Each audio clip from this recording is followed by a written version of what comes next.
Moi, ce que j'avais envie dans mon intervention, c'était en fait de transmettre que c'est Winnicott qui est psychanalyste qui a dit qu'un bébé seul ça n'existait pas, c'est-à-dire qu'il a besoin de sa mère, il a besoin d'un environnement, il a besoin de gens qui vont lui prodiguer des soins et en fait nous on part sur le postulat qu'une mère seule ça n'existe pas non plus, c'est-à-dire que dans beaucoup de sociétés dites traditionnelles une mère n'est jamais seule, elle va être soutenue par la communauté, par un étayage féminin très important et particulièrement par les aînés, c'est-à-dire que c'est les aînés qui vont transmettre les pratiques de maternage, qui vont transmettre des petits conseils, des petites choses, avec beaucoup de choses à faire, des choses à manger, à pas manger, à dire, à pas dire, à faire, voilà, des petits rituels de protection autour du bébé, enfin des choses comme ça. Et donc les femmes, quand elles arrivent et qu'elles sont issues de sociétés dites traditionnelles comme ça, elles peuvent se trouver complètement entravées dans leur capacité de mère. C'est comme si elles ne savaient plus.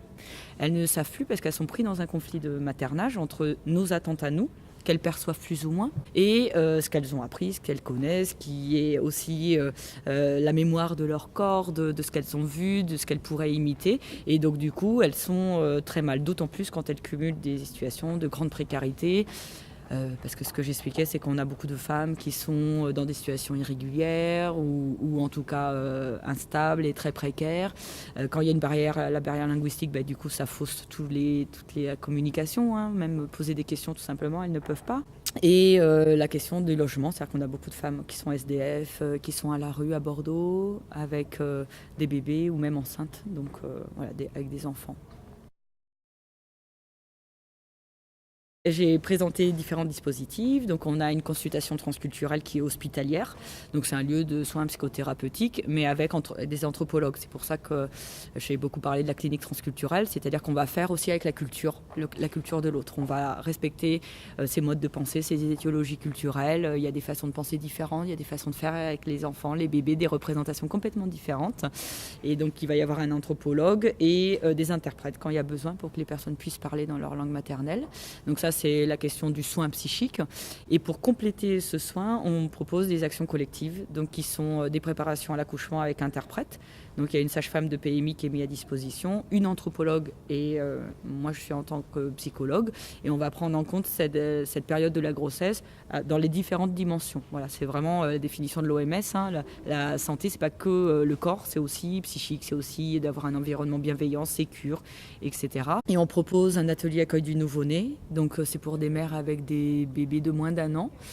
C'est animé par une anthropologue, une psychomotricienne et une psychologue.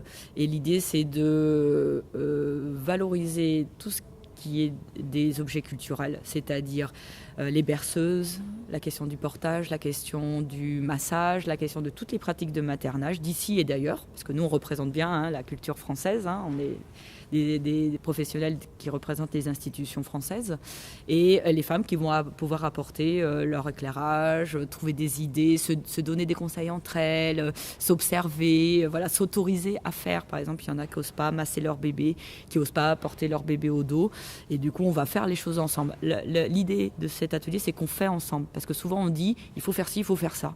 Mais il y a des mères, elles sont trop déprimées, elles disent mais moi je ne suis pas parler à mon bébé, qu'est-ce que vous voulez que je lui dise, et on sait que maintenant il y a une étude qui est sortie il n'y a pas longtemps que parler au bébé c'est bien, mais surtout lui chanter des chansons, des berceuses, ça baisse son stress et ça fait du bien. Et aux deux, c'est des moments privilégiés. Donc du coup voilà, c'est tout avec des interprètes. Hein. On a été à chaque fois obligé de choisir 2 langues. Donc il y a des demandes dans d'autres langues, mais on ne peut pas assurer automatiquement.